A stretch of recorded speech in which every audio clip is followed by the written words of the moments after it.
On the field. Off the field. Sports talk.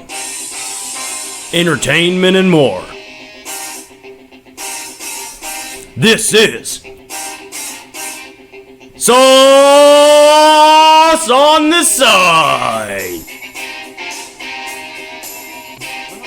Dippers, and welcome back to episode 115 of the Sauce on the Side podcast. As always, Dippers, I'm your host, Drake, joined by the man, the producer, Mr. Leighton Pip Shabbertone. Jake, this is the first time I've ever asked to do this, but I think it's an important time to do this. So I'd like to do my entertainment review right off the bat, because people need to hear this one. Okay, lay it on us. 1 2 1 2 Pip's entertainment review. Sit on down for a movie to view. Okay, so this movie, it's been in the news a whole lot lately, and it's Joker.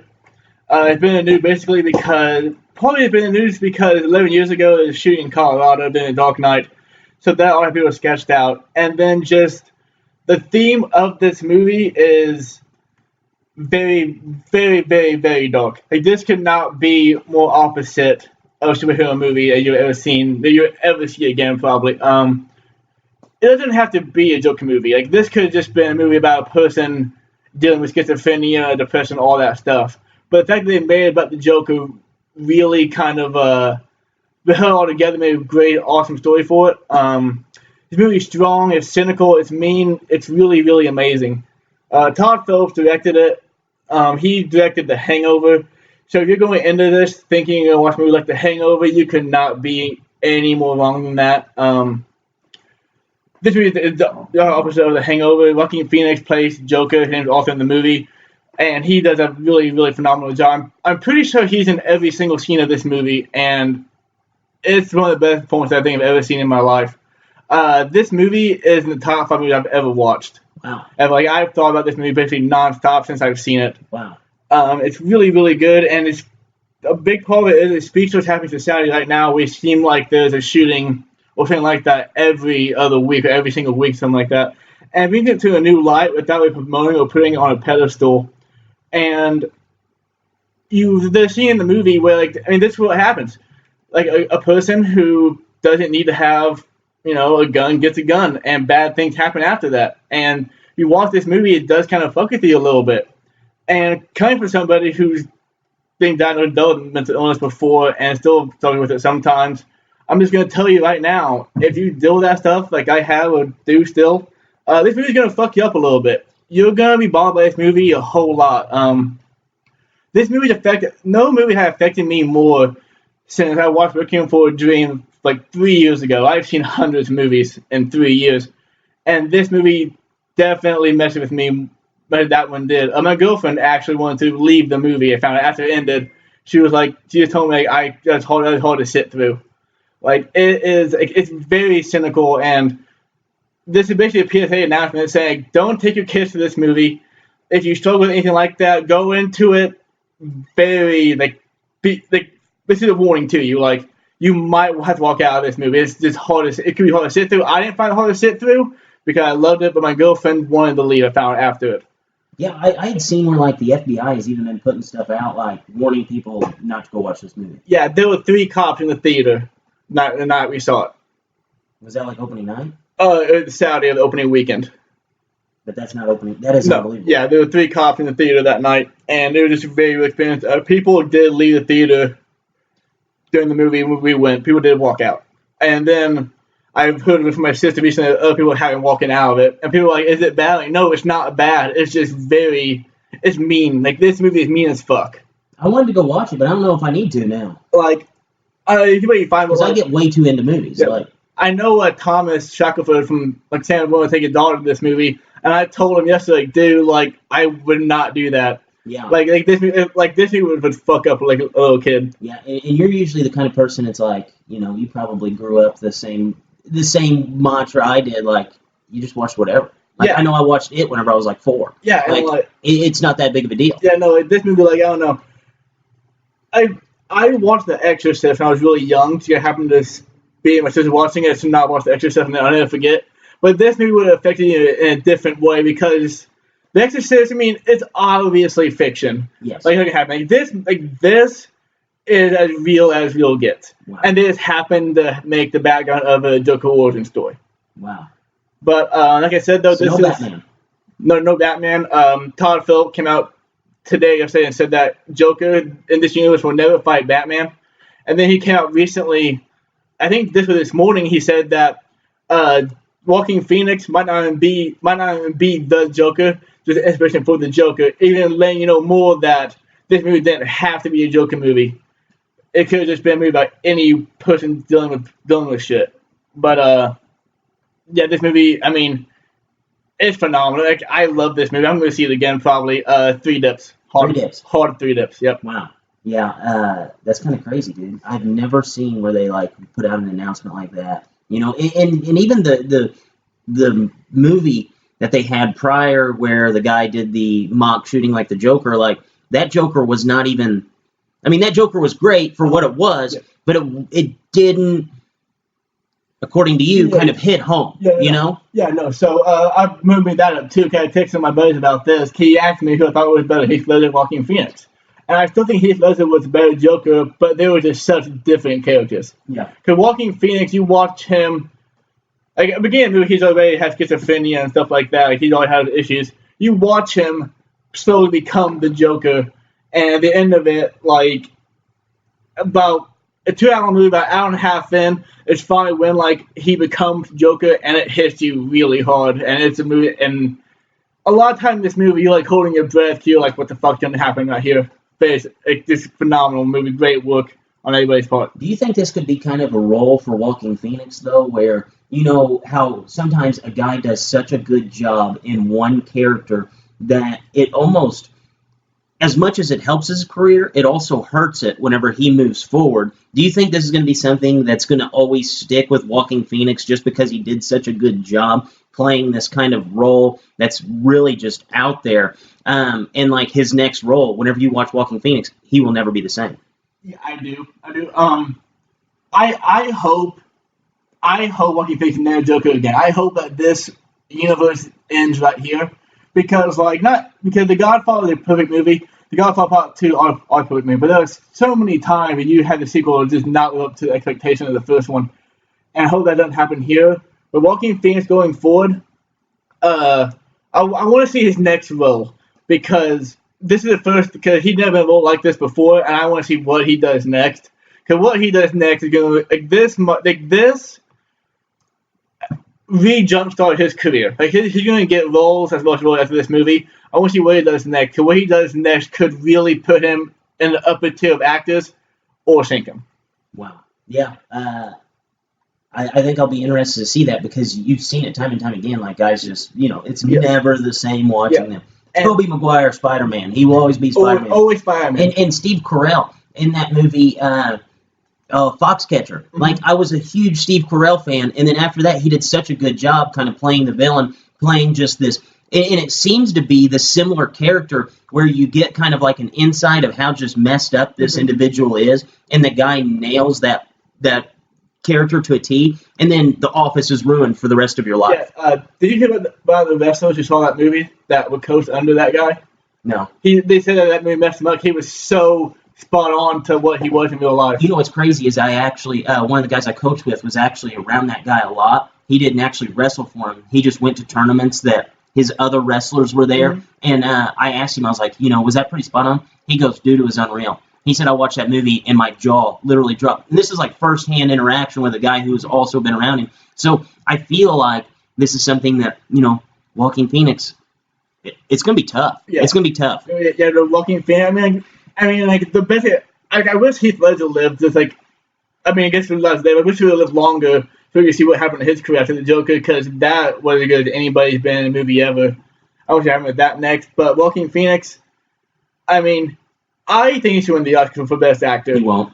I don't know. He won't. He'll get nominated for it. He will, but he's not going to win it. I can just tell you right now, just the way that you've described the movie, that there's no way he's going to win any of those just goofy awards. Yeah. I don't know, that too. I'm really interested to see how this does at Oscar time, award time. Because I want to see how people promote this movie, because a lot of people don't think movies have been released, and I want to see how that works. But Joker, this movie really is a triumph. Like I said, take my 8-minute review as a warning. Go see it if you dare. I suggest you go see it if you think you can handle it, but if not, I would skip this one out. Yeah. But regardless, Three Dips, top 5 movie I've ever watched in my life. That's crazy because you've watched. I would say you're in the thousands. Yeah, Easy. Yeah, and there's a time where I say, "Oh, this movie is the best thing I've ever seen." You never do that. I do that every movie I ever watch. You do. Every time I leave a theater, I'm like, man, that's right up there with 300. That's right up there with the greatest movies I've ever watched. Like, and you're rarely impressed. Yeah, but this one was saved for a long time ago. Wow. All right. Back to sports. Yep. All right. So Dippers, be sure to download, subscribe, give us that 5-star review on Spotify and iTunes. Be sure to follow on Twitter and Instagram at TheSaucyPod. So obviously we are going to have our NFL Week 5 recap. We will hit some of the storylines on Week 5. Look back on our Week 6 of college football. We're going to do something different, and I'm going to do this game called Resume Wars with Leighton C. I will give him 2 separate resumes of undefeated teams, and he will tell me which one is more impressive. Do our Week 7 preview. We actually have a huge slate of college football this week, a lot of top 25 matchups, even a top 10 unbeaten matchup, and discuss a little bit about MLB chatter. So, Leighton C. First off, well, actually now this is second off. We won't probably get as hot or as heavy as the opening review, but biggest winner of Week 5. Indianapolis Colts. They went on the road to Kansas City, the second best team in the NFL, and won. John Gruden. It took 21 games, but we can officially say he won the Khalil Mack trade. Biggest loser. Chicago Bears. They just hit on it. Lamar Jackson. After reinventing the NFL after first 2 weeks of football, the next 3 weeks, 61% completion percentage, 225 yards per game, sacked 12 times, 4 touchdowns, 5 interceptions, 73 quarterback rating. Guys, over the course of this NFL season, that would rank 32nd in the NFL. Eli Manning had a 78 quarterback rating. Surprise. Flying across the pond might not be the best idea to do today before a game. There's some sarcasm in that one. Yes, I absolutely agree with that. Will Fuller. He now leads the Texans in receiving yards and receiving touchdowns through 5 weeks of the NFL season. Disappointment. Of the Atlanta Falcons, they're 1-4 right now. They allowed 53 points yesterday. That's the most points scored, I think, against the Falcons in history. NFL schedulers. The Patriots. If the Browns lose tonight, the only team slated in the first 8 weeks that the Patriots will play with a winning record are the Buffalo Bills. They have the Giants this Thursday and the Jets next Monday night. Impact injury. Elijah Collins for the Cowboys went down yesterday. He played after the injury, but he is seriously hurt. That's going to be a tough time since they already lost Tyron Smith for a little bit. Skip Bayless's pride. Back-to-back losses versus playoff teams. One was to a backup quarterback. The other was at home. Dak, 2 touchdowns, 4 interceptions. He's beat the Dolphins, Skins, and the Giants. WTF. Best quarterback in history of NFL on your team. 4th and 2. Go heavy set and hand it off to Damian Williams for a negative 2-yard gain. On 4th down on your own 30-yard line. You know Damian Williams only had 9 carries? Running backs in the Chiefs offense, 9 carries that whole game. And they decided to use it on a fourth and 2. I mean, I know Mahomes is kind of banged up, but shit, do a quick slant or something. Yes, anything. Anything other than that. I have 2, actually. Tavon Austin. So Sean McVay had 0 idea on how he was going to use him. Most creative mind in the NFL from the offensive standpoint. Couldn't find a way to use him. Jerry Jones, Jason Garrett are insistent on being the guys that can fix him. When healthy, he's playing a 4th of the Cowboys' snaps. 3 games, 3 catches, 26 yards, 2 rushes, 17 yards. Sounds like good production for a quarter of your offense. Oh, and the other one, Mason Rudolph. You know why they didn't cart him off the field? The battery on the golf cart that they used to drive. Way. Yes, the battery that they on the golf cart that they used to stretcher players on and off the field. It was dead.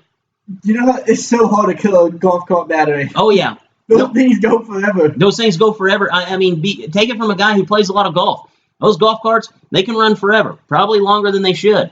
Sometimes, I've played rounds of golf, 18 holes, where people get a little out of hand, and it takes 6 hours. Those things still go. Apparently, on that day, it was gone. Could you imagine if it would have been like a legitimate like neck injury or something bad? Where I mean, what would you do? He really couldn't move. Yeah, what would you do? You'd have that backup lineman carrying the touchdown off the field.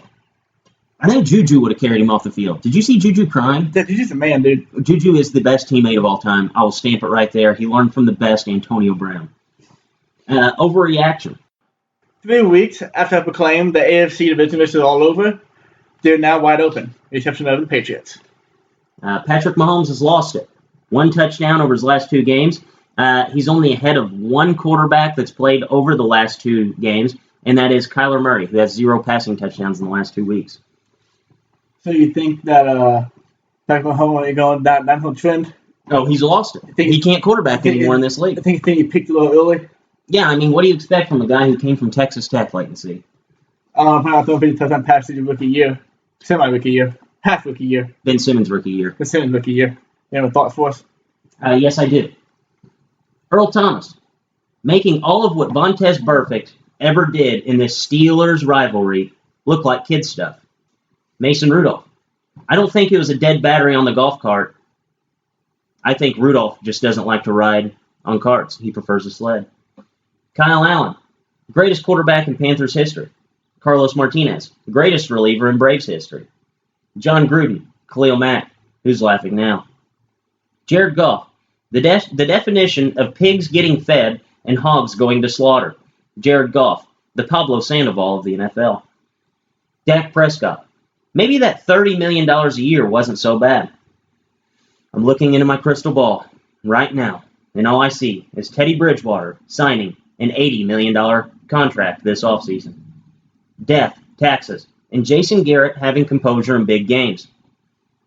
Sunday football, game of the week, Packers, Cowboys. And 90% of the airtime was spent with Matt LaFleur talking to Aaron Rodgers on the sidelines, Jason Garrett clapping, and Jerry Jones double fist clenching.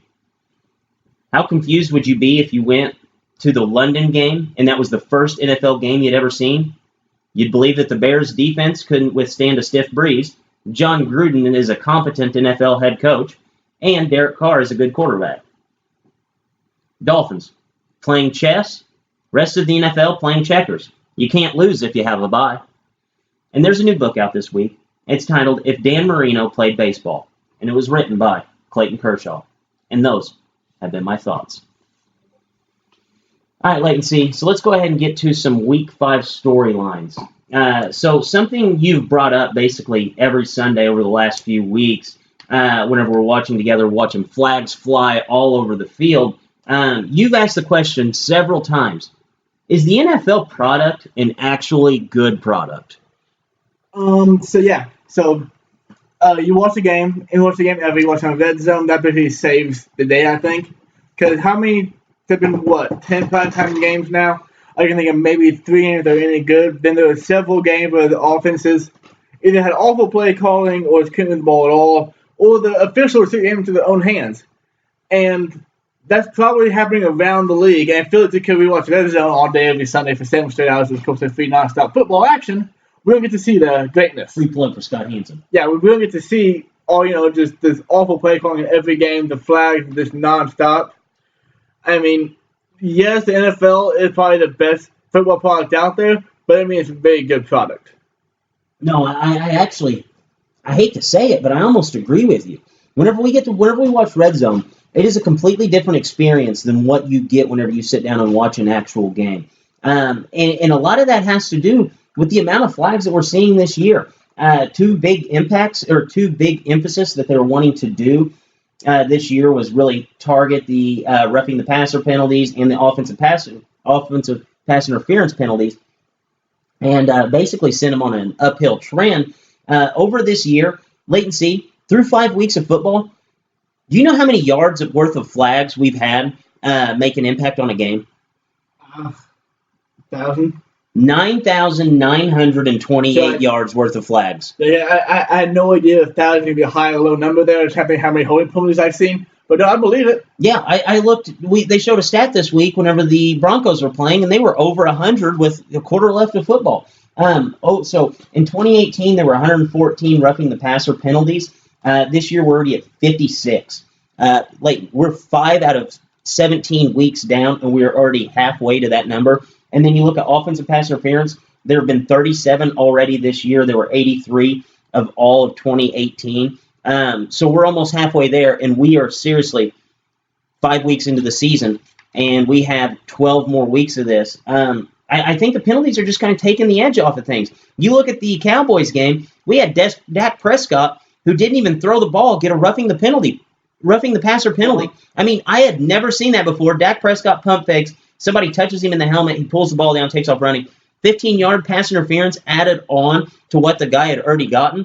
Like, that's just inexcusable. And what also is like it's impossible for the offense to get into a rhythm whenever you have a stop of the play, regardless of how long a stop of the play is for, like 10 seconds, 5 seconds, whatever, because they gotta stop and regroup, and the defense can get set, and they can't have to hike the ball until they're all set anymore, and they can't play football that way. No, I 100% agree. And the whole entire, we have to wait for substitutions and stuff. Like, I feel like that's kind of running its course too and taking its toll on the game. I just think that the product, whenever you watch a single game by itself, it can kind of get dragging on. And you see it time and time again. Like, you also talked about the head coaches and the offensive play call and just how ignorant some of the stuff that they do is.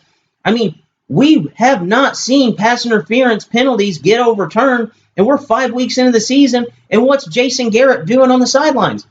Challenging a pass interference penalty. It's like, dude, they are not going to call this stuff if they didn't call it on the field. I basically feel like they put this out there just to see who wants to question the officials and who doesn't, and everybody that questions the officials, guess what? You're wrong. You lose a timeout. You lose a challenge, and I think that's pretty bad. Did you see get flagged yesterday for a personal foul? What do they call it in the NFL? Because he slammed the challenge back down? Unsportsmanlike. What do you mean? He didn't throw anything at you. He challenged the players. Have them be pretty pissed off about it. Yeah, I agree. I don't get it. And even the fact that, the prior one that he had challenged, whenever he had just, I think it was the same one. I feel like I'd be mad too, because the official looks at him and he says, if you don't like it, challenge it then. I mean, what do you expect whenever you have a guy do that? You know what they remind me of? Baseball umpires, who a guy lips, walks out of the box, turns around, minding his own business, and then all of a sudden you have the umpire back there clapping back at him. Yeah. Like, that is exactly what these guys are becoming. We're not there to watch you. This has been a problem in baseball. Now it's transitioning to the NFL. This has to be fixed. Has to be fixed. I want to know on penalties. Basically, what I've noticed is anytime your elbow touches another player, you're getting called for holding, pass interference, or something. Like, anytime your elbow touches them, they are going to assume that you're grabbing them with your forearm and hand. Every single time. Covered with your wrist. Every single time. And even if you're not, that's what they're going to think. Yeah. So NFL players listening, coaches listening, tell your players, avoid elbow contact, and it should cut down the penalties. I actually think you might be right. Because what I've noticed is, pass interference ball, everybody sees things like it all. It happens to be because a player touches another guy's shoulder, and his elbow touches his chest, and he grabs him with the elbow or shoulder, whatever, holding call. Yeah, and there was actually one in the Bears game that they called a holding call down in the red zone, and it was like the guy planted, the Bears player put his hand on his shoulder pad, readjusted. It's like that play happens every single time a guy makes any move in the open field. Anytime a guy makes an open move, and you just happen to see that one, so we're going to throw the flag. Like, there has to be a cut and dry, this is holding, this is pass interference. It can't just be anytime a guy touches another guy and he doesn't have the ball, we throw a flag. Yeah, another dumb thing is, I don't understand why a holding penalty for 5 yards is automatic first down. That makes no sense. It's 5 yard penalty. And give it 5 yards and try for it again. Yeah, I don't get it. And then the whole entire, if it's an offense or if it's a defensive a call against the defense, like the offense can accept it onto the end of the run. Like, I feel like if an offensive player holds somebody and you still get tackled for a 5 yard loss, that should count, and then they just move them back 5 yards. Yeah. What's the problem with that? Nothing. Because the NFL get less money in that way. Yes. The less offense, less fun to watch. Terrible. All right, we'll go ahead and move on to some other people that are mad. So Kirk Cousins came out and silenced his haters and the wide receivers with a 22 of 27 passing performance, 306 yards against the undefeated Daniel Jones' Giants. Do you believe that it was fair for Kirk's wide receivers to be so critical of him, especially to the press? Well, Yeah, because you never be critical to your teammates to the press ever. It casts a bad look on you and your teammates, and people don't like you for that one. But this is what Kirk Cousins does in this. If he faces a bad defense, he's going to line them up, put up numbers. Fit a good one, he's not going to do it. He's going to struggle. I'm looking at today, Kirk Cousins through his career is basically a less consistent Alex Smith. But what that means is Alex Smith has that, wall on his level. His wall is always very level.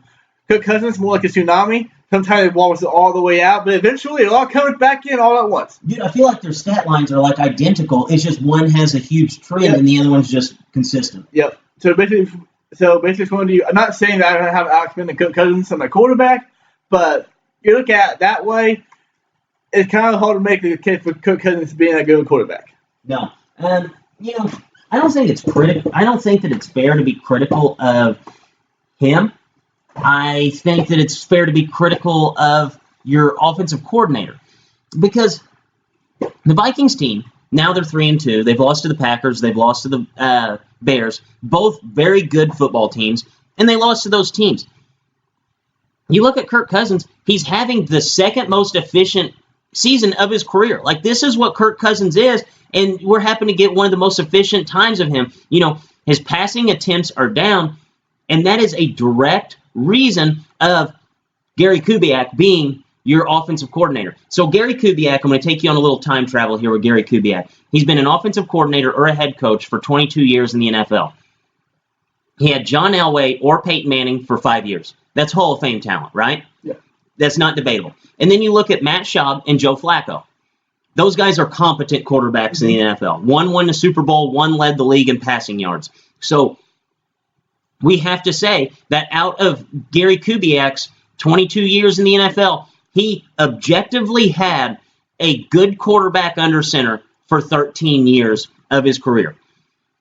He's only been top 10 in passing attempts 6 times out of 22 years. The guy just doesn't like to throw the ball. And if you look at his rushing numbers, 11 times in the top 10 in rushing attempts over his career. So every other year that this guy's been head coach or offensive coordinator, he's been in the top 10 in rushing attempts, and that is by design. In 2 of those years, two of the non-11, he was number 11. So I don't understand this at all, that people are getting mad at Kirk Cousins for not throwing the ball. It's all because of the play calling. And, the huge year that Kirk Cousins had, he threw the ball 38 times per game. This year, he's only at 25. Like, Thielen, Diggs, you're in a run-heavy offense because Dalvin Cook is your best player, and he's been your most efficient player.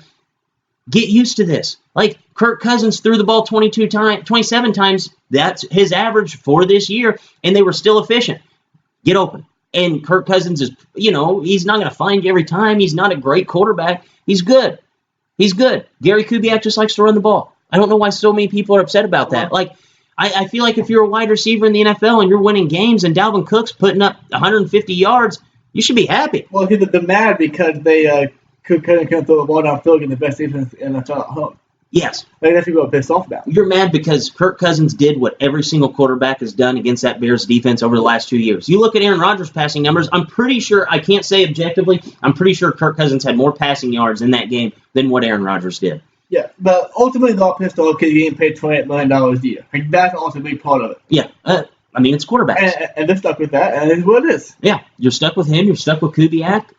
Write it out. I mean, if Dalvin Cook stays healthy and Lions stays healthy, he'll be in games. Yeah, you'll be in games. All Cook should do is be competent. Be fine. Yeah, I agree. I think that was way overblown. Do you think that this problem has been fixed? No, not at all. Absolutely not. Nope. Once they face it, it'll be the same thing. Once they face good defenses, and the defense from Minnesota gives up a lead, it's going to be the same deal.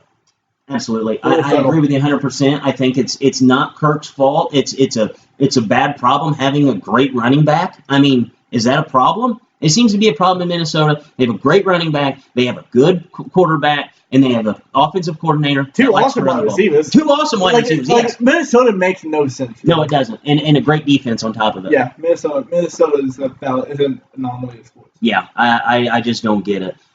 So, next up, the Chiefs suffered their first loss of the season, and Patrick Mahomes finally looked human. What did we learn about the Chiefs yesterday? They can't stop running football at all. Like, you're seeing it watching that game, and in the third quarter, Mac already had 21 carries And we're sitting there watching the ball, and we're like, they're going to run it right here. They're going to run it. Boom, 6-yard run. 4th and 2.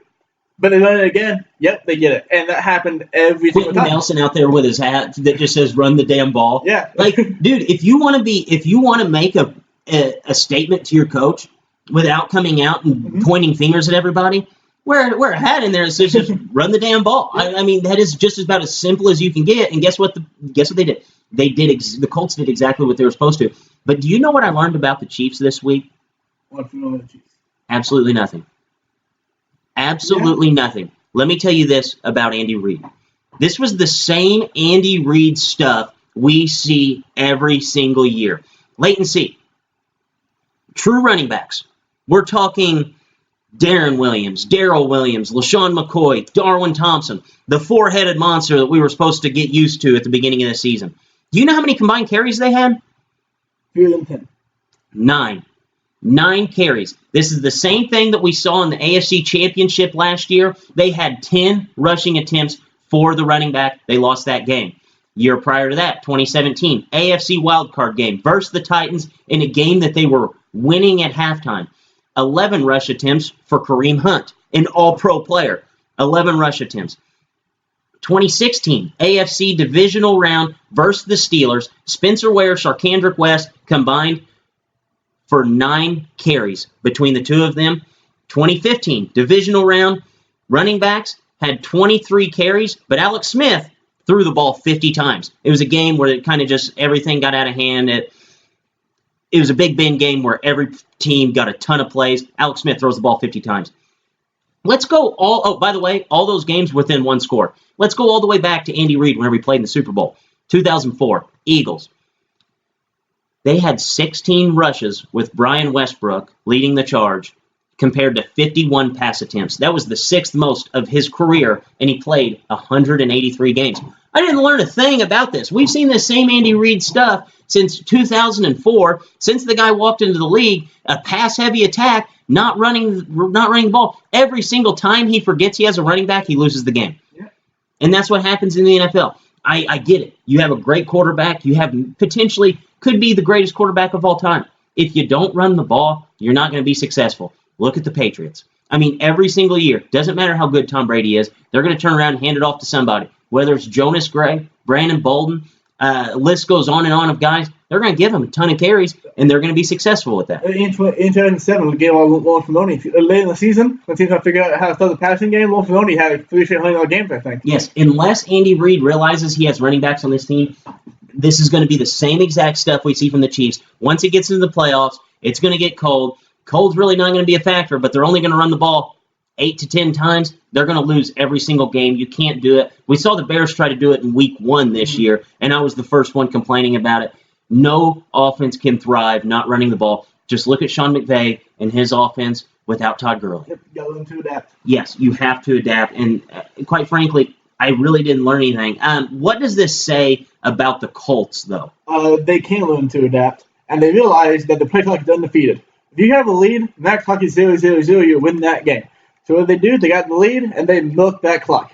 10 seconds at a time for a ball is snapped. They don't get to the line like 15 seconds. They get the Chiefs no chance to have the ball. The only way to beat the Chiefs is honestly to not give them the ball because they're going to find a score on you eventually. Minimize how often they have the ball, less plays, less time for Andy Reid to drop it to beat the defense. Because eventually he will beat your defense. Eventually he will, yes. Most of the time he runs out of time in big games. But if you look at what the Colts did, they didn't reinvent the wheel here. Like all they did was say, hey, that offense is better than our offense. So let's just limit the times that they have the freaking ball. Yeah. And I said something to you in the first quarter of that game yesterday. I said, dude, the Colts aren't snapping it unless it's under 10. Like Jacoby Brissett, he would just get up there, kind of throw out some dummy calls once in a while, look around, wave to the crowd. 8 seconds left on the clock. Snap the ball, hand it off to Marlon Mack, hand it off to Jordan Wilkins. This is a good team. Yeah. This is a good team, and it's weird because Andrew Luck retired 3 weeks before the season. I mean, this is the reason why I thought this team would win a Super Bowl last year. I mean, this is a good football team. So the Seahawks beat the Rams on Thursday Night Football, marking Sean McVay's first back-to-back losses of his career. Goff has 912 yards in his last 2 games, which is 5th most in NFL history for consecutive games. Are you ready to crown the Seahawks as NFC champs? Oh, man. This is tough. No, I'm not really. No, just because it's week 5. Think about it right now, they are probably the best team in the NFC. Did you pick them to win the division too, the Seahawks? No, I picked them to be a wild card and get to the get to the Super Bowl. Championship game. Oh, yes. But we were both big on the Seahawks too. We were. Man, this is an awesome game, great game, a weird game. Because how often do you see a quarterback going to Seattle and throw for that many yards? Never. And how many times do you see a quarterback go that many yards and lose a game? It's happened to the Rams back-to-back weeks. Seahawks, best in the NFC right now. It's a football team. The defense does worry me, though, because they get up 29 points at home. Yeah. Oh, man. I just don't know what to make out of it. I think that this Seahawks team is very, very good. I think we've got like a 4-horse race kind of leading up to the finish line in the NFC. Russell Wilson has to be the MVP, right? Yeah, no, he definitely is. Right now, he has to be the MVP. Guys, Russell Wilson, he was my pick to win the MVP. 19th in attempts. He's 7th in yards, 1st in touchdowns, 0 interceptions, and he's on pace for 400 rushing yards and 6 rushing touchdowns. His quarterback rating right now, 126. If that holds, that will be the highest in NFL history. The highest was set by Aaron Rodgers in 2011 whenever he won the MVP award. It was 122. And 4 points is substantial in this. And he's set to finish 2nd in completion percentage. The only thing that makes me worried about the Seahawks is if somebody comes out and just stops the run. If a team can play, you don't have to rush a ton against the Seahawks. I just feel like if a team is able to stop the run with just like 7 guys in the box, the Seahawks are going to struggle. That's just the team that they are. Or if they get behind early, I think they're going to struggle a little bit because, Russell Wilson is so successful right now because the running game's so good. I mean, we just saw it a couple weeks ago. The Saints with a backup quarterback beat them. I think that they have solidified themselves as a legitimate contender, not just for the NFC, but for the Super Bowl as well. What do you think is wrong with the Rams? And are you ready to put that pretender tag on them? Last week, you were on the fence. You did say that they were still a contender. If you saw it happen again, you'd start to believe it. Are you ready to say that they're a pretender? And what do you think's wrong? I'm going to go ahead and put the tag on as pretender. Just like can I get like a half-off pretender tag? Half off? Yes, it's a pretender tag that's half off. Yeah, can you do one of those? Because the offense, I think the offense is fine. Because they're going for numbers, whatever they have to do it. But the defense is not there right now. And they'll get it figured out. I think they have good players on defense. Aaron Donald is making impacts in the game, but he's not having a good statistically. Eric Will is having a down year. You have to imagine at some point in time they're just going to come together and be a good defensive unit. Because this is one of the top 4 or 5 units coming into the year. Right now, it's probably not in the top 10. Yeah. Realistically, this defense is the Vikings' offense.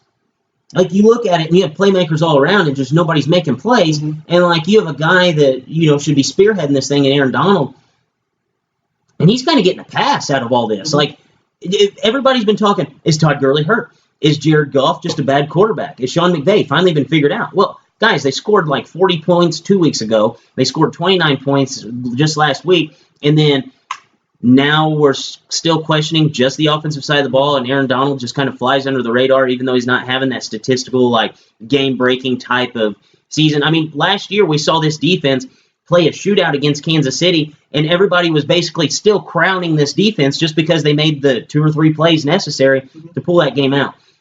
So I think this is a problem. I think it's a legitimate problem. If you can't stop people, you can't score. And if Todd Gurley's not on the field, if you can't stop people, you can't win games. And if you don't have Todd Gurley on the field, you can't keep that defense off of the field any longer than that. All you're doing is throwing Cooper Kupp wide open, who's running for touchdowns. Defense steps right back out there.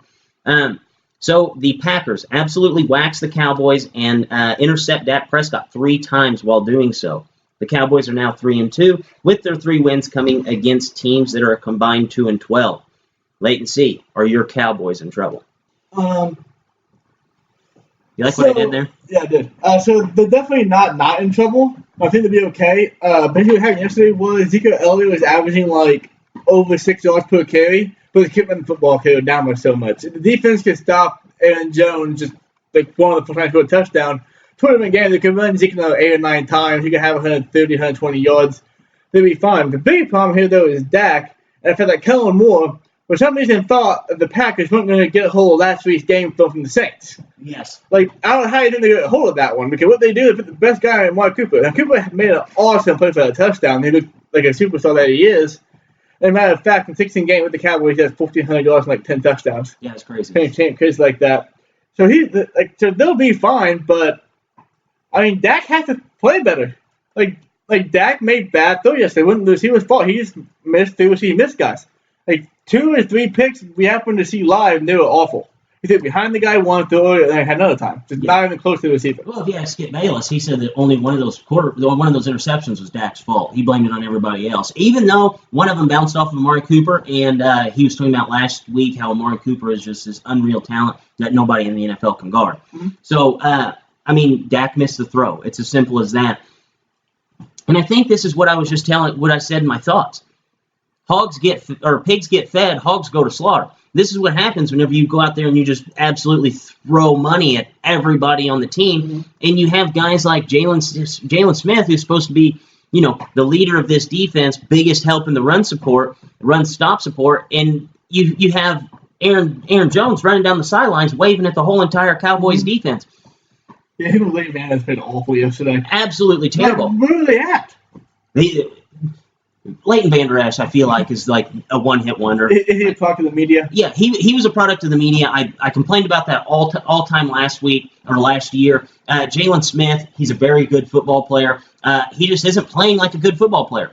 DeMarcus Lawrence disappeared. Everybody that they've paid on that Cowboys team has not looked like themselves since they've signed that contract. Death taxes Ezekiel Elliott. I'm thinking about changing that because Zeke Elliott just hasn't been the same guy, and they're not turning around and just handing him off the ball because he is their best player. Now that Kellen Moore is there, it took, like Leighton said, 3 weeks to figure the offense out, and now everybody's on it. Everybody's a step ahead. Kellen Moore is going to have to adapt, and that defense is going to have to stop somebody, anybody.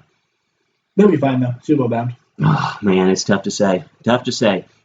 So, Leighton, see, it is time to play some darts. It is the staple of the show. And what game do we have today? Today, since we've been doing Open Tender, this week we're going to say, will these teams continue playing as good as they are or bad as they are? Will they turn around, go downhill, whatever? Up or down? Up or down. There we go. Up or down. I took out the middle 10 teams, so like the Texans, Vikings, Panthers, not on the list. Top 10, bottom 10 teams, all we're talking about here. Okay. So the way that this works, we'll throw a dart at a dartboard. Each number on the board represents a different team. We will discuss those teams, whether or not they will go up or down from where they are. Leighton C, your throw. And we have a 6. The 6 is the Kansas City Chiefs. Okay. So we start talking about this team. I guess lay it on me, Andy Reid. I'm gonna call them trending up. So look at the 4-1. They're having to lose one game last night. I think they're going to continue going up. The big concern here is Patrick Mahomes' ankle, and the fact that he's been hit a few times this season. So basically, can he get that fixed? Will he be okay? They get Tyreek Hill back soon. I think this team's going to be just fine. I think they're going up. Higher than they are already, so definitely going up. This one's tough. I do think that they're going to continue to go up. I mean, yes, Patrick Mahomes has struggled as of late. He's still a great, great quarterback. Not everybody brings it on every single week. And I don't think people realize that. This team didn't have Patrick Mahomes' best performance just 2 weeks ago, and they still found a way to beat a very good team like the Lions. I think this team's going to continue to go upwards, but I do think that this team is going to finish right around, 11, 12 wins because they're going to have games where Patrick Mahomes just doesn't bring that A game, and I think people are starting to key in on that offense a little bit. Now, once Tyreek Hill comes back, obviously he's a dynamic player. It's going to basically make you wad up all the game film from the first 5-6 weeks of the season and throw it away. He makes that big of an impact in the game. So I do think that this team will continue to trend up. All right, next throw. We have a 5. 5. Buffalo Bills. Buffalo Bills. All right, 4-1. Buffalo 4-1. Bills. That's the 4-1 Buffalo Bills that you like to see. This team's going to go down in a hurry. You think so? Yes, dude. I mean, be honest with me. What do they do well? They play defense Okay. well. They play And wait, Sam, They play in all 4 division minus 1 team, yes. and they can run the ball out Tony Roque at Frank Gore, who never fumbles ever. Didn't the Titans just miss like 4 field goals in that game? I think they did. They missed 4 field goals in that game. Sam Darnold and the boys ended up having a lead on them. I think it was like 16-0 going into halftime, or 15-0 going into halftime. End up squandering that. And the Jets are absolutely terrible. I really think if the Jets get them again, they might beat them. Yeah, they were over 4 on field goals yesterday. Tennessee was. What is the key point for your quarterback? What does he need to do if you have a great defense and he's not that talented? And Josh Allen loves to turn that rock over. He likes throwing picks. He really does. I think this team's going to go down in a hurry. I still don't know if this team's going to make the playoffs. I really don't. I think that, that offense cannot even just manufacture points. Like, it is ugly whenever they score. I think it's going to go down, and I think it's going to be in a hurry, and I don't know if this team's going to make the playoffs. At 4-1, I'm not buying it yet. Okay, so I do think they'll go down because they're not that great of a team. With this trend, man, they're going to win like 12 games. Yes, but here's the schedule coming up. Still a fun schedule. Not this is who they have still. Miami, Redskins, Browns, Miami, Broncos, Steelers, Jets. That's 7 games. It's really bad teams. They could win. You're kidding me. They could win 10 games. Like the only thing, those bad teams they play 7 more times. Wow. They could lose to the Broncos. They could lose to the Steelers come that time of the year, and then they win 9 games. But wow, I don't see them losing to the Jets with or without Sam Darnold. The Redskins might be worse than the Dolphins, and they play the Dolphins twice. Wow. Yeah. Dude, NFL schedule makers, dude. I feel like they were just like really pulling for 2 AFC East teams to make it in. The schedule is a joke anyway. They've already played the Jets once, the Giants, the Bengals, and the Patriots. And man, this is one of the easiest game in history of football. It has to be. Yes. Well, whenever the Patriots and the Bills played each other, the only game that they had won, the only team that had won a game that either one of them had played were the Giants, and it was the Giants. The only reason that they had won was because Eli Manning wasn't the quarterback anymore. This is terrible. Absolutely terrible. I think this team's going to go down. Did you see what the Buffalo Bills players said? They did about, what's his name? Taylor Warren? What was it? They were talking shit about him. He said, yeah, hoping Pittsburgh has a little less on him. We know he can beat people at the inside move. He just did it to him all day. Wow. And then the chat will call him a fake tough guy. I think Taylor Warren's actually a tough guy. Taylor Warren fuck up probably anybody in the NFL. Yeah, I think in like the ring of like the 15 toughest guys in the NFL, I think Taylor Warren's one, and that's just because I saw him chug a beer through a catfish's mouth. Like the guy's legitimately crazy, and he was on PEDs, so he's stronger than you. Yeah. Wow, unbelievable. I love Taylor Warren. Yeah, this Bills schedule is going to get very interesting. I think very fast. All right, next up, and we have a 19. 19. Arizona Cardinals. Okay. They finally got their first win this week. What are they? They're like 1-3-1. They're 1-3-1. All right. Do you think they're going to continue to be this bad? No, I don't.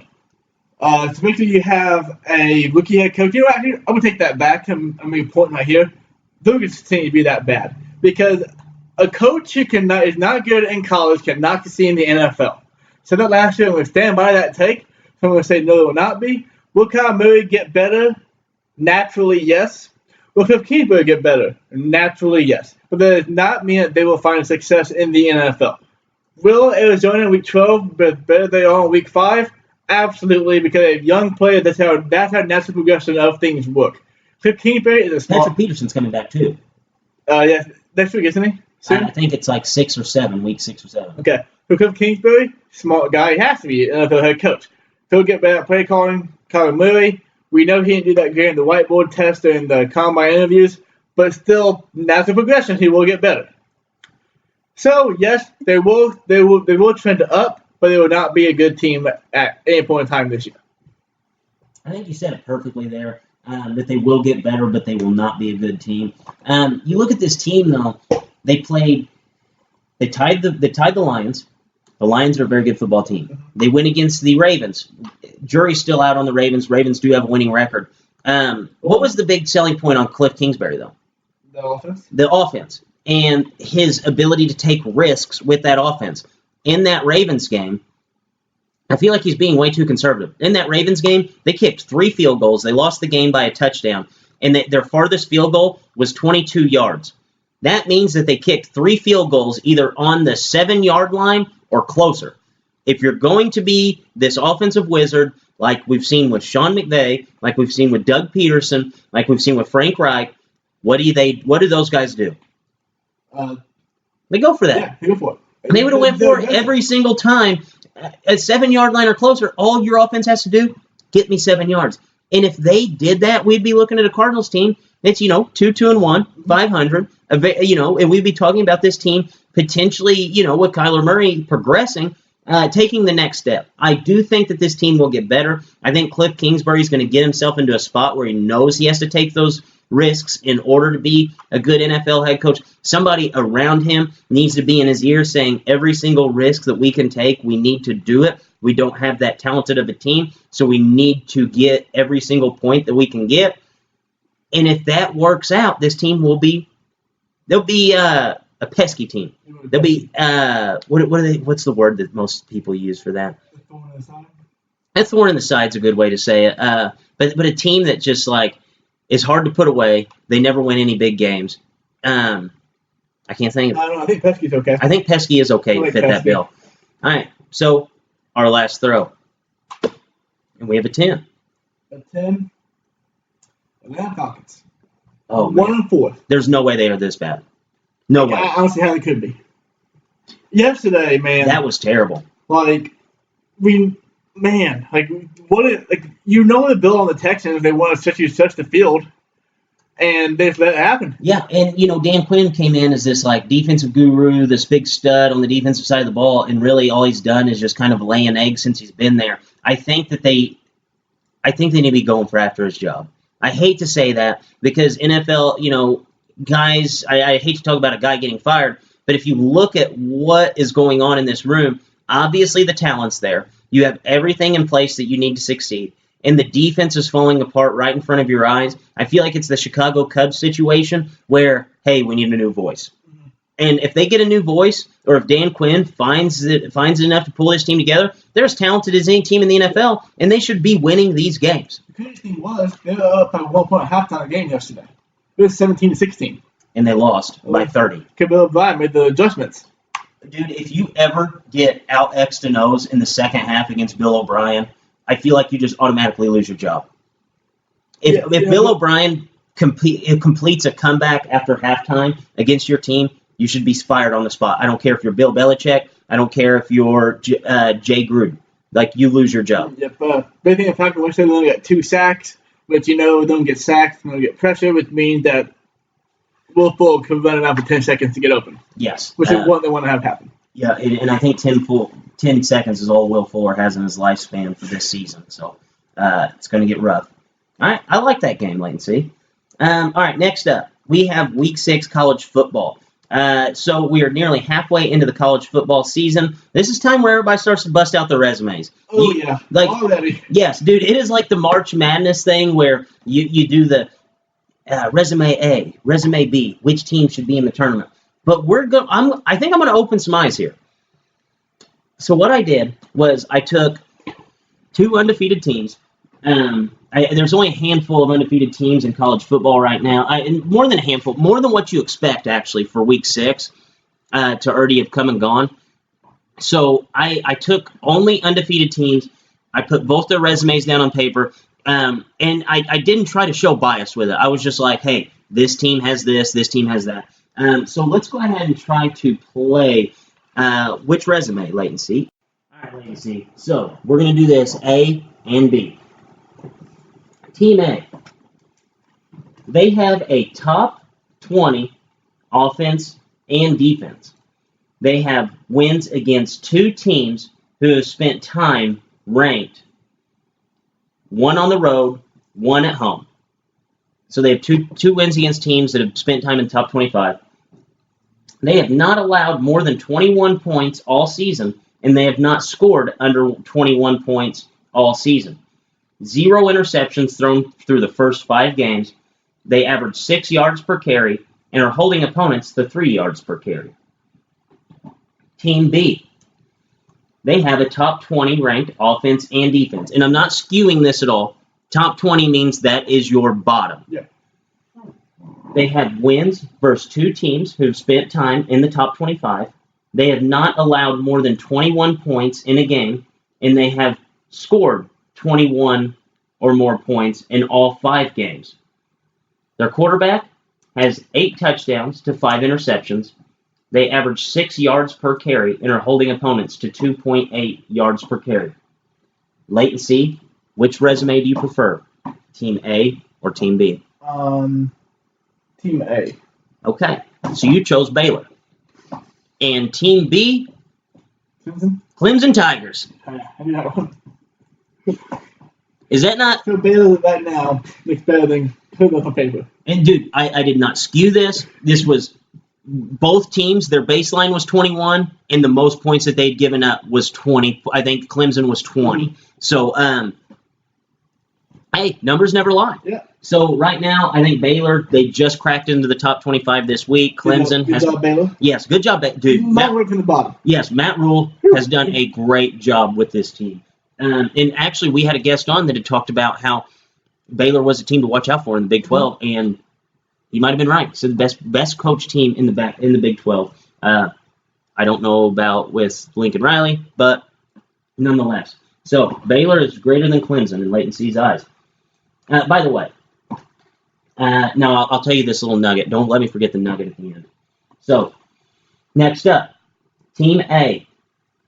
One of 2 top 25 teams in the country that are 6-0. They are 1-0 versus ranked opponents, and that win came on the road. They have not failed to score under 37 points all season. They have 37. 37. They have a powerhouse offense. They have a top 10 offense, as a matter of fact. They have the 59th best strength of schedule out of 130 teams. 3 of their 6 wins have come on the road. Team B.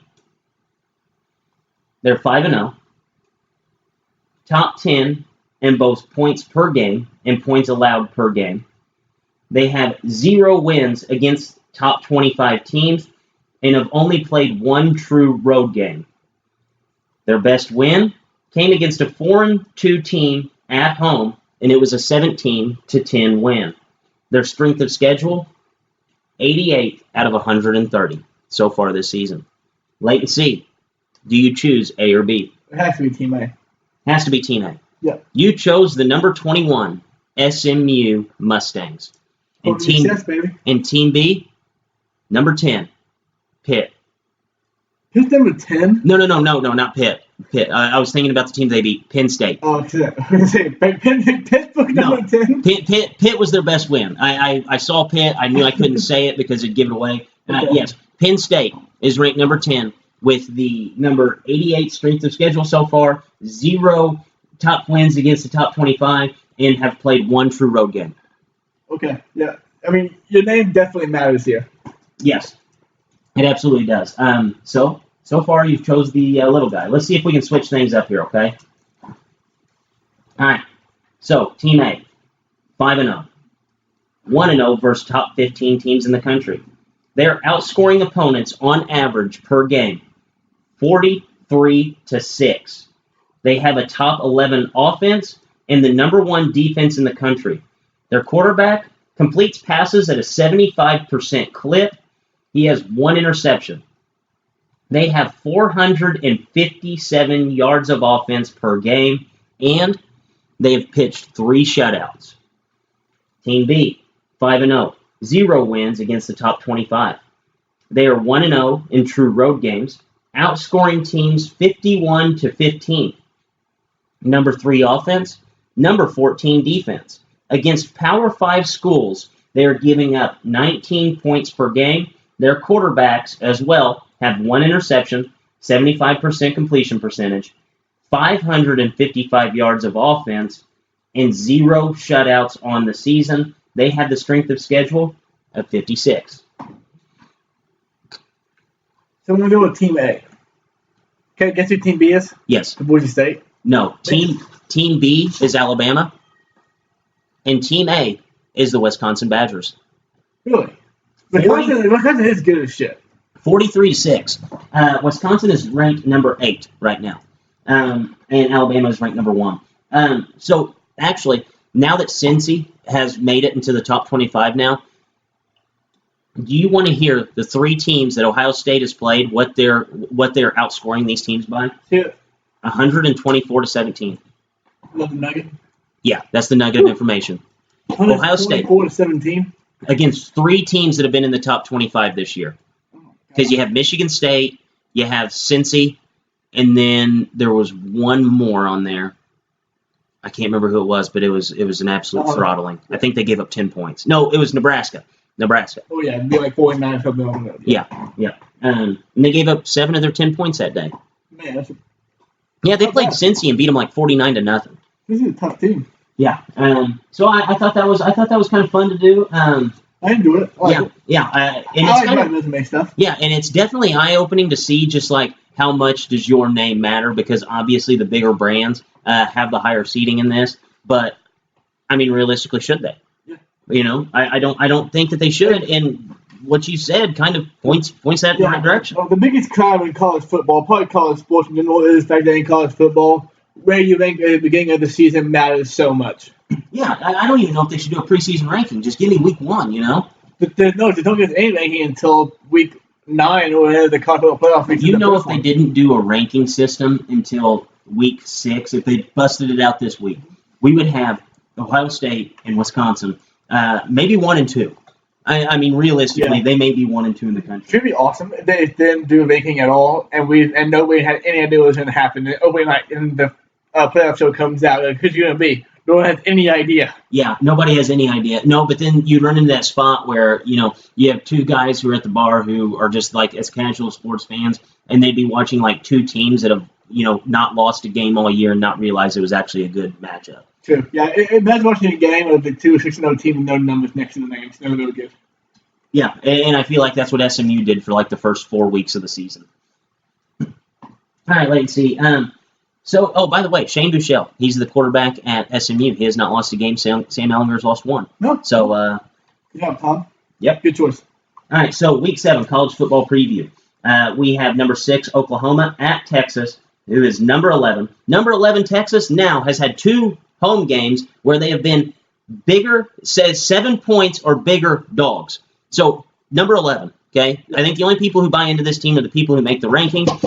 Texas is a 10-point dog. Wait and see who wins this game. Oklahoma on the road. Oklahoma team, this team is, I think, really, really good. Jalen Hurts went high from this year. It's called that before the season started. People who know me know I sleep in until about 10:30 on Saturdays. But I'll make sure I'm up for this game. Get that 11 a.m. sharp. Yeah, this game's always early, and that's really weird to me. Mm-hmm. Yeah, it's kind of like this Oklahoma or Ohio State Michigan. It's always an early game. Yeah. So I think Oklahoma wins this far and away. I think there's maybe you could make the argument that Texas has the better wide receiving core, obviously with Colin Johnson and other guys. And really, the selling point to Texas coming into this year was the defense. The secondary has been absolutely awful. They played a game that was an arm's length with West Virginia, and it was actually a very close game until things got broken off in the second half. Oklahoma won't let this game be close. I think it's Oklahoma's from start to finish. Next up, we have number 1 Bama going to the 12th man at number 24, Texas A&M. Texas A&M is a 17.5-point dog. Wait and see. Does Bama roll Tide? They do roll Tide. They roll a whole lot of Tide. Texas A&M, I don't think they're a greater team as the thought coming into the season. They're Texas A&M. That's why they're number 24. Oh, absolutely. They almost lost to 29 points to Arkansas. They almost lost to Arkansas. They should have lost to Arkansas, probably, but no, Alabama can roll Tide. Will the cut 17 points better? I don't know. Maybe we've seen Nick 17 from the road and Patches not play super great, but I think they will pull this game out still. I think this is going to be one of those feisty games by Jimbo Fisher where he finds a way to keep it super close. Yeah, and everybody being the best game against Alabama every year. So it's always safe to say that the game is closer than it is on paper, but I mean, Alabama losing this game. Kellen Mond had a ton of rushing yards in this game just a year ago. So if he figures out how to not turn the ball over, Texas A&M has a prayer, but I think Alabama does win this. Next up, number 10, Penn State at number 17, Iowa, coming off the loss to Michigan. Iowa is +3. Wait and see, who do we like? I'm going to go with Iowa. Because Iowa has an outside chance to college football playoff. If they win this game, they beat Michigan, and they beat Michigan last week. They played Michigan. They lost Michigan. So that's very unfortunate for the outside chance. Who's it? But still. If you get that win against Ohio State, all bets are off. Then beat Wisconsin in the Big Ten championship game. Yes. It's possible. The start's right here. Iowa. I actually think this game is going to be very interesting. I do think that Penn State does win this game just based off of their defense. We saw Iowa just last week have a huge they were so anemic on offense it wasn't even funny. Like, at one point, Ned Stanley threw a touchdown pass, ended up getting called back, and then next thing you know, Iowa's like 3rd and 32. Trying to win the game against Michigan State on their last drive. I think that's going to be more of a carryover onto this week. They just can't score. I know Penn State can manufacture points in some capacity, so I have to go with Penn State. Florida, coming off of one of the biggest wins of the year for any team against Auburn just last week. Florida's ranked number 7, going to LSU, ranked 5th. LSU is a 13-point favorite. Wait and see, is there any way that Dan Mullen can get this job done? I would think they could win this game. That defense shows up and thumps the host offense because the LSU defense is not good. No, it's not as great as what it had been in the past. Like, it's crazy to say that, but I think the LSU defense is very subpar for the SEC right now. And they're only on the back of Joe Burrow, which, I mean, this entire LSU team just makes no sense right now. Joe Burrow is just lining up everybody, and defense can't stop us from scoring touchdowns. But I think LSU will win this game. It is at home. It is at night. They don't lose games at home at night. Yeah. LSU does not lose night games, especially in the SEC, to teams that are not Alabama. Even against Alabama, they found ways to keep those games close. I think LSU wins this game going away. I thought Auburn was going to beat Florida, though. They proved me wrong so far this season. But LSU, I think it's just going to be too much firepower on offense. Wait and see. Lock bet of the week. Lock bet of the week this week is going to be Texas Tech at Baylor. Baylor's -9 points. That's the main thing. Baylor's a very good team. I didn't know all this, all those stats about them if I picked them for this choice, but they are only -9 at home. I think they'll beat Texas Tech. Yeah. So my lock bet of the week, this is going to surprise you. You ready? Willie Taggart. If I tell you to bet on Willie Taggart, you bet on Willie Taggart because I bet against Willie Taggart every single week. Guys, Florida State is a 26-point underdog to Clemson. If neither team had coaches, if they were just team versus team, this game would be unbelievably close if you look at just the talent alone. You know what this game is? This game for the Florida State players is my game film for the NFL. And they have a lot of guys in this team that can go on to the NFL. And realistically, they could have some guys who are picked, in the upper rounds. They are still Florida State. If the guys have any backbone whatsoever on this team, they will cover this spread. They will play this game close against Clemson. They have a dynamic offense, which tends to sputter out in the second half. Kendall Briles running the ship there. I think he's going to be the next head coach at Florida State, personally. And I think this is going to be these players' chance to step up and say, I'm going to put some good tape on for some NFL scouts. Next up, top 25 team on upset alert. I'm going to Arizona State. They played at home against Washington State, and it seems like every single time Herman loses a little bit of momentum going in his program, they just happen to fall back to earth. They came off back-to-back wins against Cal and against Colorado and Michigan State. So three straight really good wins. It seems like one of those things that he's going to fall here at home against Washington State. That's not as bad as they have been in the past. Yeah, dude. Arizona State, their quarterback is actually a true freshman. No shit. I learned that today whenever I was looking some stuff up. Yeah, I did not realize that kid was a true freshman. Hey, Herm's got a guy, They may be good in a few years. I feel like Daniels has been there for like 3 years. Nope, yeah. He's a freshman, I see that. Yeah, no, he's a freshman. But I feel like they've had the same quarterback for ever at Arizona State. But no, it is. I'm going with actually Baylor. I'm putting them on upset alert. I don't know if Texas Tech's going to be able to win this game, but I think they're going to make it close, and I think this is going to be an interesting game. Texas Tech comes in, obviously, with the dynamic offense, but they also have this edge on defense now that I watched them play with against Oklahoma State last week, where they were able to turn Oklahoma State over quite a few times. Baylor has played a couple close games with their quarterback not throwing any interceptions. If Texas Tech, like they have been, just last week, able to get some turnovers. Texas Tech's going to be a pesky team here. Jet Duffy, he started last week for Texas Tech, which was a change over the last 4 weeks prior. And the guy is very good quarterback in college football. He had 4 touchdowns, 1 rushing 4 touchdowns, 5 total, 4 passing, 1 rushing. The guy is very, very prolific running that offense. All right, next up, we have the game that you are most interested in. Latency, what do you like? So every week for this game, I look for like the spread is kind of iffy. And this one is Hawaii at number 14 Boise State. Boise State has been blowing out teams they've been playing recently, and Hawaii has been against Arizona and Oregon State this year. Another true freshman, dude. Boise State's quarterback, he's fun to watch. The spread of the game is only 12.5 points.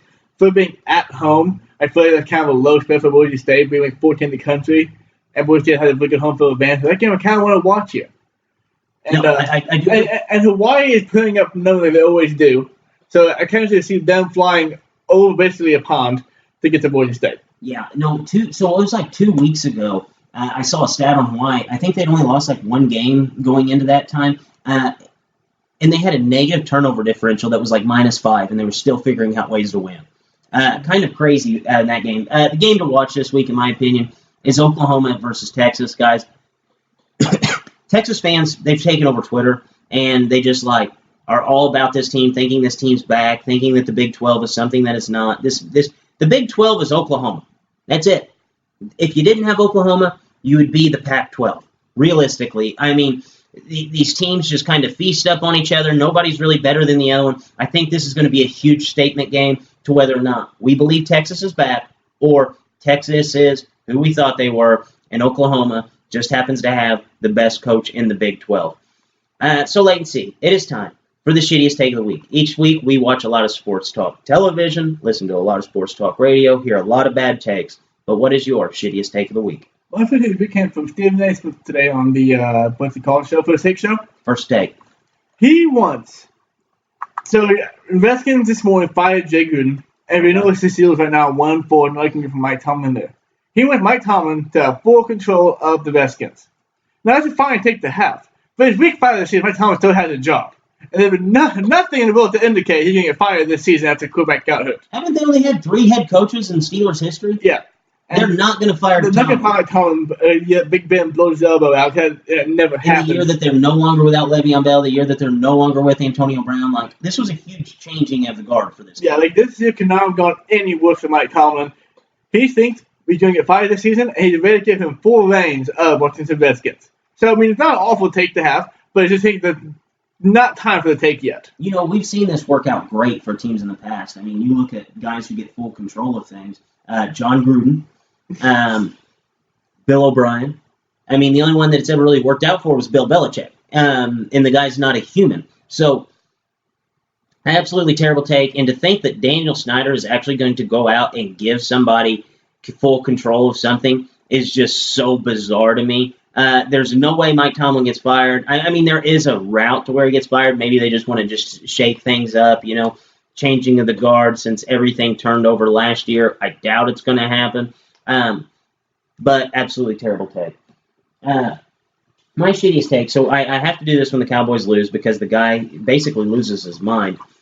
And it's Skip Bayless. So yesterday, I think it was through 3 quarters of football, I read that Skip Bayless tweeted 31 times. Do you remember when I said that yesterday? Skip Bayless had tweeted 31 times just in, I guess it'd be 45 minutes of football. The guy is an animal. I mean, he's like Bill Belichick. He's not human. Like, people don't tweet 31 times in that time span unless they're an assistant coach who just got fired from Ohio State. Lane Kiffin. Yes, or Lane Kiffin. Skip Bayless. He said on his show today, toughest and most mentally tough quarterback in the NFL. Said that about Dak Prescott. Here's 3 things that claim that that's not true. Tom Brady came back from 28-3 in the Super Bowl. You have to be pretty mentally tough to do that. Physical toughness, Phil Rivers, he played a playoff game with a torn ACL. Mason Rudolph got knocked out just this week and walked off the field. So to say that Dak Prescott is definitively the toughest and most mentally tough quarterback in the NFL, you're far off on that. Then he said, the Packers got a gift of a field goal from Mason Crosby. It was a 38-yard field goal, Skip. We're not talking about a 58-yarder that he sunk dead center. or one that bounced off the uprights and went in. We're talking about a 38-yard field goal. 30 to 39 yards. Mason Crosby, over his career, he's 101 and 116. That's 88% from 30 to 39. Then he goes off to say, Dak almost pulled off the greatest regular season comeback in NFL history. Skip. They were down by 28 points. They still lost by 10. They lost by double digits. If they lost by a field goal, I'd give it to you. If they lost by a touchdown and they had the ball, I'd give it to you. But they lost by 10 points against a team who basically had just faltered off to basically, we're just going to turn around and hand the ball off. We're just going to run the clock out. You still lost by 10 points. They came back 18 points. Chase Daniel, who's not a great quarterback, came back from 17 points this week. So to say racing an 18-point deficit is just some miraculous thing in the NFL, that happens almost every single week. Chase Daniel just did it this week. If they get one stop on defense, we're talking about Chase Daniel being the greatest quarterback of all time right next to Dak Prescott. Terrible takes by Skip this week, but, he can't think whenever the Cowboys lose. Can't think normally either. No, he can't think normally. Fails at thinking. He's a bad thinker. He's a bad thinker. All right, latency. So a little MLB chatter here. So since 1998, when Billy Beane took over, the A's have made the postseason 10 times. They have only won one postseason series. Do you feel like Moneyball has ran its course and maximized exactly what it could do? Yeah, this is what it is. Like, look at the teams who have used Moneyball successfully and won. Red Sox in 2004 and 2007. Cubs in 2016. The Wolves that 1 year happened to get it done. That Wolves series. We're saying in sports. A team might not, it don't happen ever again, where a team of no really great superstars comes together like that and wins the World Series. But it doesn't work out. Basically because, I say it all the time, Jake, big-time players make big-time plays in big-time games. And the A's, they have good players, but don't get up to the play, because those players cost the money that they just don't have. Yeah, I absolutely agree with you. I think they truly maximized what you can do with the Moneyball thing. Like, you even think about, like, the Cubs, who won their World Series, the Red Sox who won their World Series. It was the Moneyball perspective, but it was different. They had money. They had money, and they weren't shy to shell it out to people. And even whenever this team went all in and traded for Samardzija and John Lester, they still weren't able to get it done. I just think that this thing's ran its course. And yes, making the playoffs every other year is fine, and that's what Billy Beane has done. But winning one postseason series over this time span, where you've went to the postseason every other year, I feel like you just have to do something different. I'm not saying Billy Beane needs to be fired, but Billy Beane just has to try to take it up a notch. He has to do one little thing different that's going to be the difference between being home after the first weekend of the baseball playoffs and ultimately maybe going to a World Series, which they haven't done out of 10 chances. So, MLB playoffs. So, the Rays were able to pick up a win today. Greinke, I think, gave up 6 earned runs. Astros are still up 2-1. Has this win by the Rays swayed your opinion at all? We get Verlander versus Diego Castillo in Game 4. No, because the Rays won game Diego Castillo in Game 4. Yes. Yeah, I feel like Game 3, like, you knew that was going to happen. Like, Charlie Morton was the guy, like, odd man out. Like, the team would rally around him, give him what they needed to win. There's no way that Diego Castillo goes in there and outduels Verlander. Absolutely no way. So, Yankees up 2-0 on the Twins. Leighton, are you ready to admit that the Yankees may be just good? I mean, they wasn't good. I thought that they were going to lose this series because the pitching not that great. But in Game 1, they were down 3-0 early in the game. This happened, short porch down right field with some bombs into it. Yeah, I saw that they were up 3-0, and I'm like, yes, man, the Yankees are going to sneak this Game 1 out, just like, Leighton C. said that the Twins would be up, or Twins would be tied 1-1 going back to Minnesota. I'm like, it's going to work out. Hopefully it did. Then the Yankees dropped like a 10 spot on them. Happened last night, too, another 10 spot. So, Yankees are going to do it again. Twins had a good season. Yeah. Really good season. One of the first time in team 104, 105 games, something like that. A lot to build on here, but Yankees is another class. Yeah, I absolutely agree. Yankees will be moving on. So right before we started this show, the Braves actually lost Game 4. Thanks to Carlos Martinez, though, they are not out of it yet. Game 3, Martinez comes in, absolutely looks terrible. Game 4, Martinez comes in, gives off a leadoff double, ends up getting out of it. Yadier Molina sprinkles a little bit of that Cardinals pixie dust that they have from back in like 2011. Figure out a way to win. We get Flaherty versus Veliznik, Game 5. Wait and see. Is there a chance your NL champion Cardinals could be done? Yeah, I don't like them going on the road because Atlanta is really, really good at home this year, and the Cardinals can iffy on the road. But I think the Cardinals' chances still, and basically all comes down to, have they announced the game started yet? Game started yet? Game 5? Game 5 started? Yes, Flaherty versus Veliznik. So it's like, guess how Flaherty on what would be 3 days rest. Interesting. Oh, man. After he had just pitched 120 pitches. Thanks, dude. Whenever they gave up that 2-run bomb, Schilt left him out there to dry, and they were down 3-0, and he made him pitch 15 more pitches just to get out of that inning. Like, I feel like right then you should be like, just in case Game 5 comes around, let's go ahead and yank him now. He's throwing 105 pitches. Like, that is a lot. Yeah. And then you're running for 120. So, you know what? Flaherty might not go 1-5 innings, but he can give you 4 strong innings and turn it over to Michaelis because you can't put the corner bullpen at all. He's going to take all game. And you know what? I got to go with the Braves. Because too many things going against the Cardinals right now. I don't think that Mike Schultz is that good a manager to manage this game to a win. No, I absolutely agree with everything you said, and especially the way that Veliznik looked the other night against the Cardinals, basically mowed them down, made quick work out of them. If they weren't in the spot to where he was going to come up and hit whenever they ended up having Duvall hit, they would have won that game. He would have ran the table, went 9 innings strong, and I think he only threw like 80 pitches. So we're looking at a guy who threw 80-something pitches compared to another guy who threw 120 coming back on short rest. I think the Braves are going to win this game. All signs point to the Braves, at least. So right now we have the Dodgers. They are up 2-1 in the series against the Nationals. Game's actually currently tied 1-1, top of the 5th.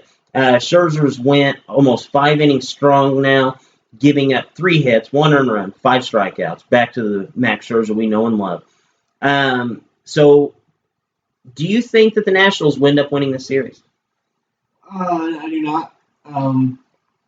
But I came in here thinking, hoping they would, but the way the Dodgers have it, like the first 3 games of the series, even though they lost the 1 game and still put up runs, they just look very locked in right now and a team to be fucked with.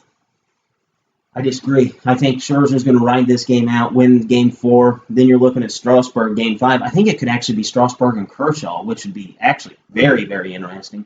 Nationals, man, they're just tough. Like they're gritty. They're gritty. Anthony Rendon might be the most underrated player in the history of baseball. He's the most dude. You know what he reminds me of today? He's Joey Votto of like 3 years ago, where the guy is just like this perennial all-star, great, probably a top 5 player in the MLB, and just nobody talks about him. Yeah. Well, yeah, no, you said perfectly. He overshadowed Bryce Harper all those years, and here he is batting .319 with 34 bombs, 176 RBIs. Like best player in the series. Yeah, he's going to be top 3 MVP voting this year, without a doubt. Yeah, unbelievable. So, all right, wait and see. It is time for the Saucy Six-Pack of games. First off, we have the Panthers, who are now 3-0 under their new quarterback, Kyle Allen, going on the road against the Bucs. I'm going to go with the Panthers. Kyle Allen looked really good. He had fumble issues weeks 3 and 4. No turnovers all yesterday. He's going to keep that wave going with a very tough, very high-scoring game at the Buccaneers. I think this is a game where the Buccaneers front 7 like really brings it. And I think that, I know. The key to stopping this Panthers team is Christian McCaffrey. If they can slow Christian McCaffrey even just a hiccup on one drive, the Bucs will win this game.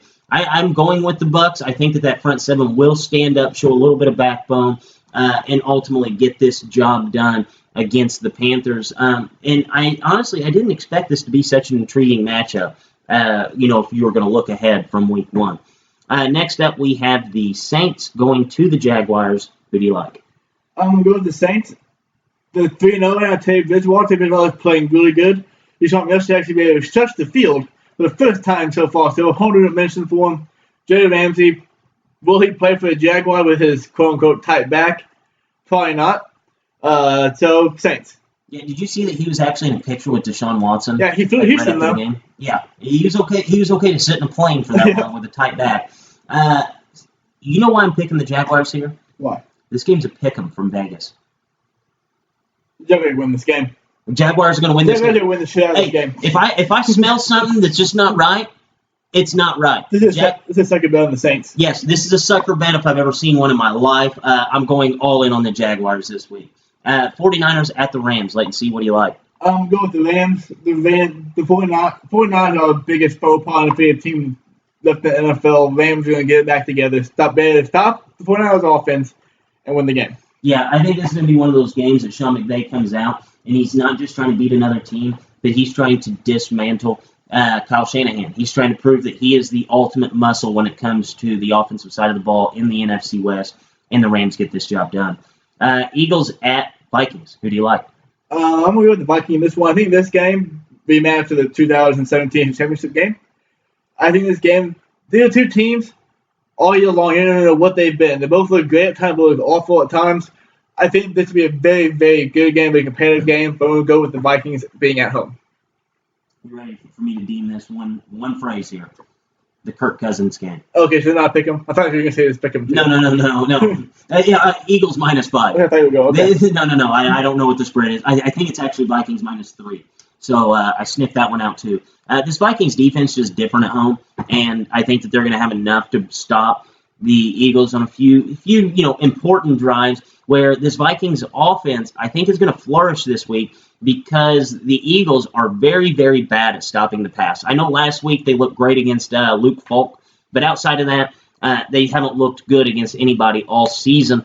I think this is going to be a game where Kirk Cousins slings it all over the field. Everybody gets bought back in, thinks that he's a great quarterback. Realistically, he's only good. And I think the Vikings are going to win. Next up, Texans at Chiefs. Wait and see. Does Patrick Mahomes get things turned around? Yeah, I think they do. I won't bet Texans in this game. This game's going to be 120 to 115. I bet the under in this game. Because the game they put a shootout, never shootout. This looks like a shootout. Oh, it does. Looks like one going way under. Way under. But no, I'm going with the Chiefs just because the Texans defense is that shitty. Yeah, I agree with you 100%. No matter how point the Texans score, the Chiefs will only be able to match them in score. Yeah, this is going to be the week that you actually get like Patrick Mahomes. Well, no, the pricing came out prior to the Sunday game, so that sucks. Yeah, I think the Chiefs win this game. Monday Night Football. We have the Lions traveling to the Packers. Wait and see. What do you like? I'm going to go with the Packers. The Lions are very tough team. Matthew Stafford right now in the MVP conversation. But it's going to at Lambeau. Packers can come up a big win at Dallas. No reason why I can't keep that going at home against the Lions. The reason why I'm going to actually pick the Lions in this game is because the Packers had that big win at Dallas going back home. The Lions sat at home this week. Gave I almost want to say Vrabel because they're like the same guy, but gave Patricia an extra week to game plan. He got to watch this game live, get to see what they're doing on offense, and I really don't think what the Packers are doing on offense is just like that crazy or that, unique. So I think that this is going to be a big statement game by Matt Patricia where they stop the Packers offense and they're just able to do just enough to win. We look at it just the last game that the Lions played, realistically, should have beat the Chiefs. They ended up having Matthew Stafford fumble in the red zone, and then they had Kerryon Johnson try to extend the ball to score a touchdown, ended up fumbling. Chiefs took it back 100 yards. I actually like the Lions in this. So wait and see. What is your bold prediction for this week? Texans Chiefs under. I don't care what it is. Ban the under in that game. All right, I'm going to go ahead and say my bold prediction. Texans Chiefs. It will be the game that the Rams and the Chiefs were last year, and I say this over is going to be 100 points. I don't think Vegas is going to put it at 100. I think they're going to still set it at like 50-something, but I think this is going to go to 100. All the way up. Has to. Stack it. Right? Lock it in. And on that note, for Drake, for Latency, Dippers, as always, stay saucy.